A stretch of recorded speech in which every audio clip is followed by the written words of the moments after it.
Hey guys, Redneck Mini 14 here, and today I'm going to talk about this Aftermarket 30 round magazine that I bought quite a while ago for my M1 Carbine.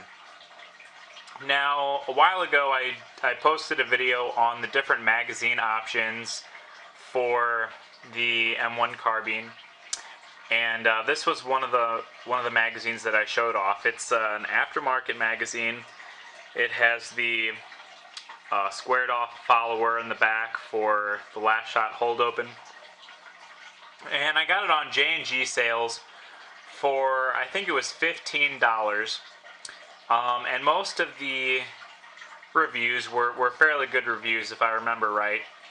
Now this is a no-name manufacturer. In other words, J&G sales didn't say who the manufacturer of this was, and it's not stamped on here anywhere, so I have no idea who makes this magazine. And currently, this magazine is not listed on J&G Sales' website. J&G Sales is kind of weird. When they're out of stock of something, they actually just take the product off the website until they're back in stock. So, you know, if ever you see anything on J&G Sales' website, it means that it's currently in stock at their warehouse or multiple warehouses or whatever. But anyway, I took this magazine out a couple weeks ago, and I'm just getting around to putting this video together. But I took it out for the first time and I tried it. Now, I have shot this gun with magazines in the past. This is the original magazine that came with it.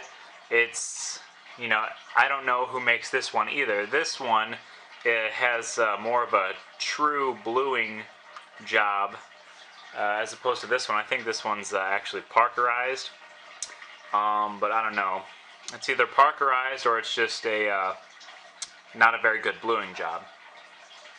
But anyway, this was the original magazine that came with the gun. I bought the gun used, if you remember that.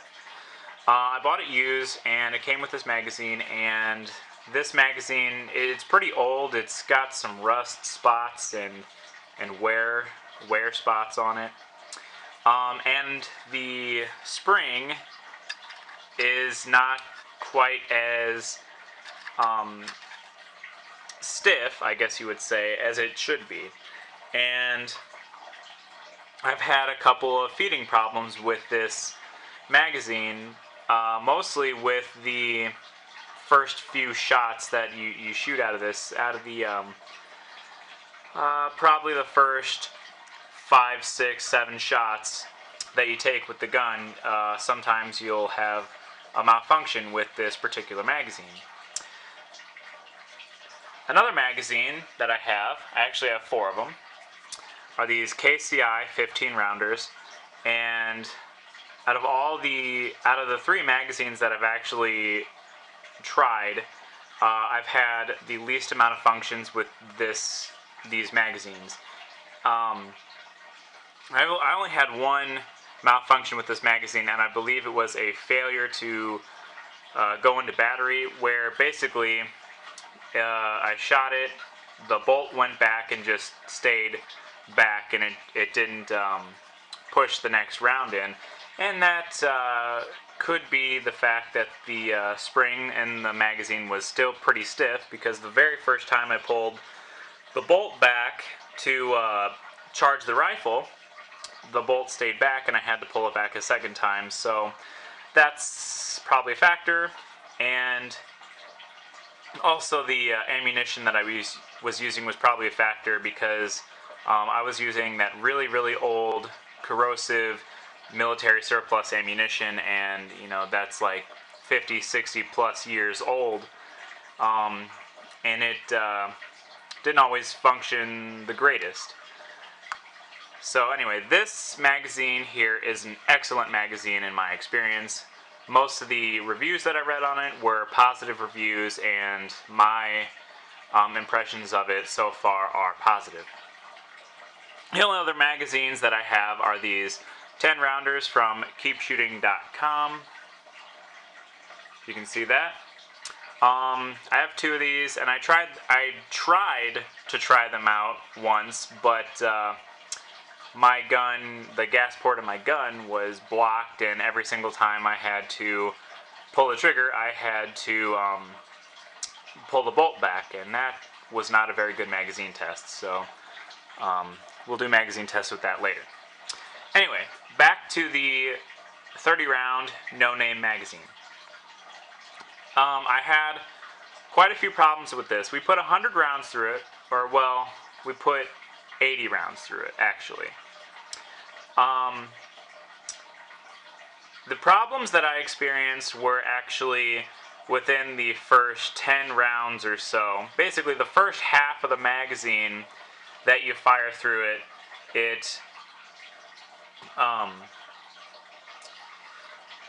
it just wouldn't push the rounds up into the chamber. So basically a failure to feed.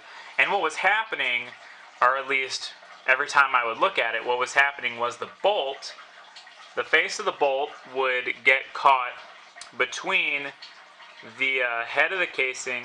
You know what, let me grab a casing. So a 30 carbine is a rimless case, and you have the case head, and then you have the rest of the case wall up here. So the face of the bolt, every time that I had an issue, the face of the bolt would be wedged in the little space between the head of the case and the rest of the case.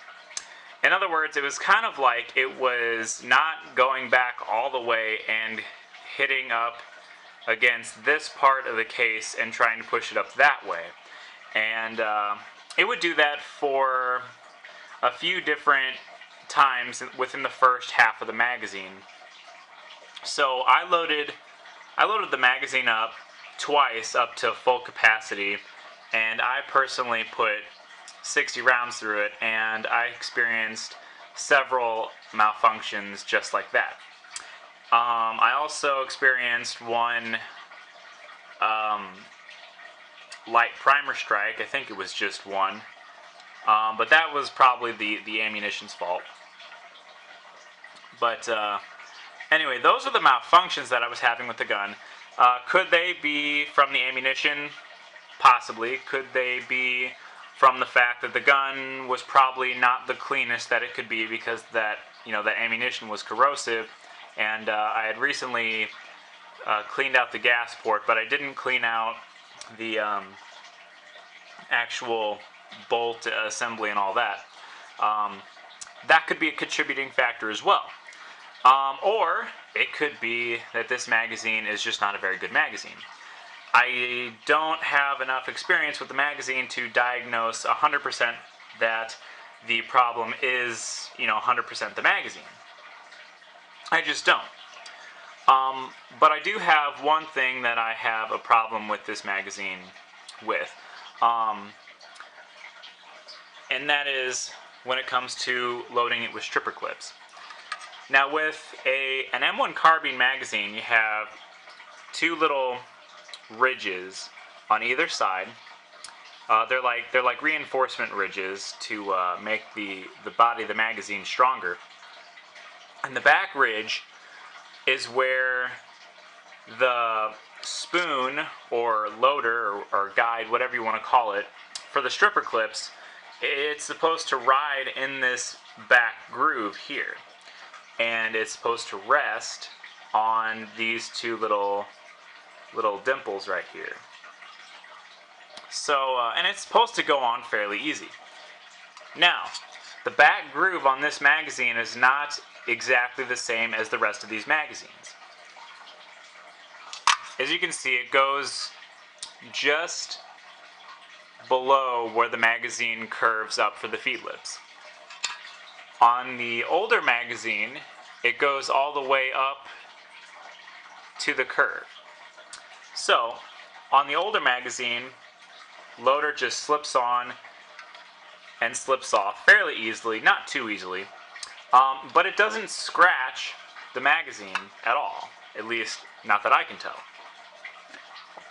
And the same goes for the KCIs.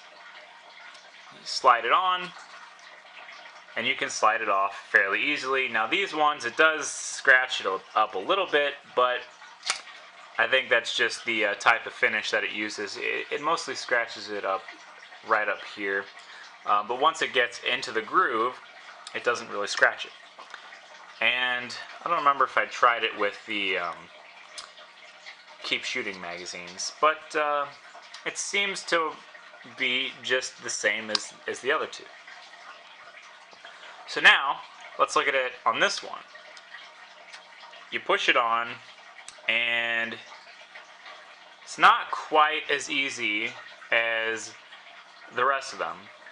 And the reason being that the ridge is ever so slightly forward, so it doesn't really ride in the ridge as nicely as the rest of the magazines. And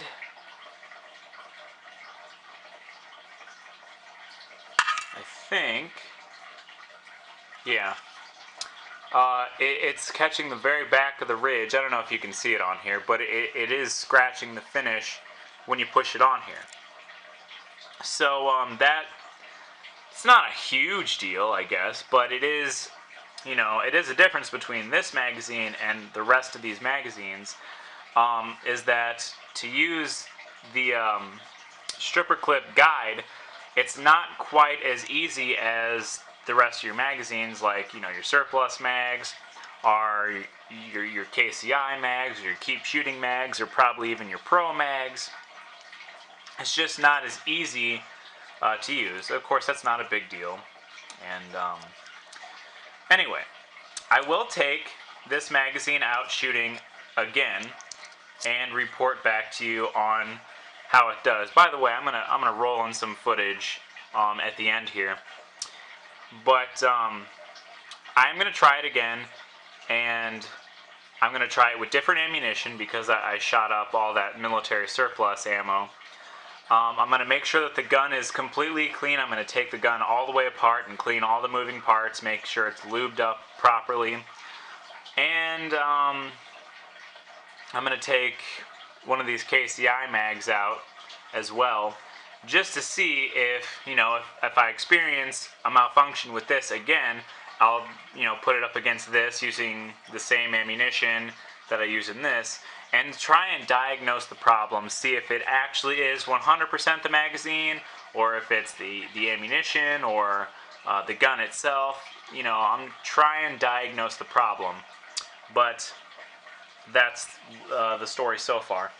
So anyway, here comes the footage of the problems I was having. It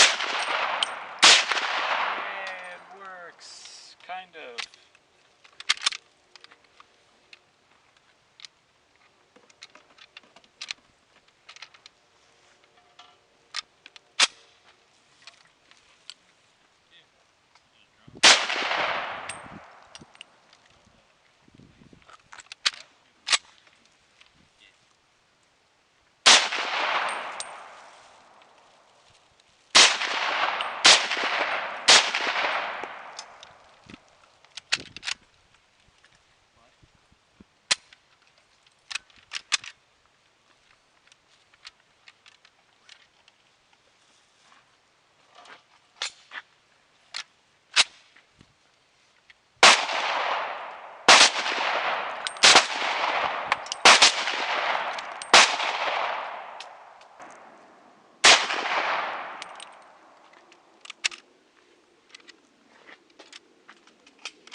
I don't know if that's a magazine, the gun, or the ammo. That was pretty cool.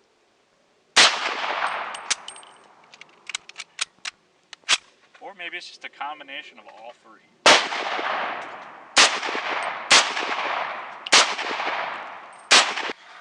Okay, now that you've seen that, you have a little bit better understanding of what I'm talking about. It wasn't every single round. The first couple rounds ran fine. And then I would have a malfunction, or maybe two malfunctions, and then the next couple would run fine. And it would work like that throughout the first half of the magazine. But once you got to the second half of the magazine, it was fine. So, maybe this is only going to be a 15-round magazine or a 20-round magazine, whatever. We'll have to wait and see. But anyway, be careful when you're buying M1 Carbine magazines where the manufacturer is not known, because you could experience these problems. You might not, but you could. But like I said, the KCIs, they work great. As far as I know from reading reviews, the Keep Shooting magazines work great. And they make magazines 10, 15, and 30 rounders. I might get a couple 15s and a couple 30s. To be honest with you, I'll probably at some point get another M1 Carbine or an M1 Enforcer or something that takes M1 Carbine magazines, because I can see myself getting a ton of magazines and trying to test them out. I don't necessarily want to test them all out and put that many rounds through just one M1 Carbine. I'll probably get two, maybe even three. We'll see. I have a long life ahead of me. Anyway, that's all I have for this video. I know I'm rambling on, but subscribe to my channel, like me on Facebook. I'm Redneck Mini 14, and until next time, be safe.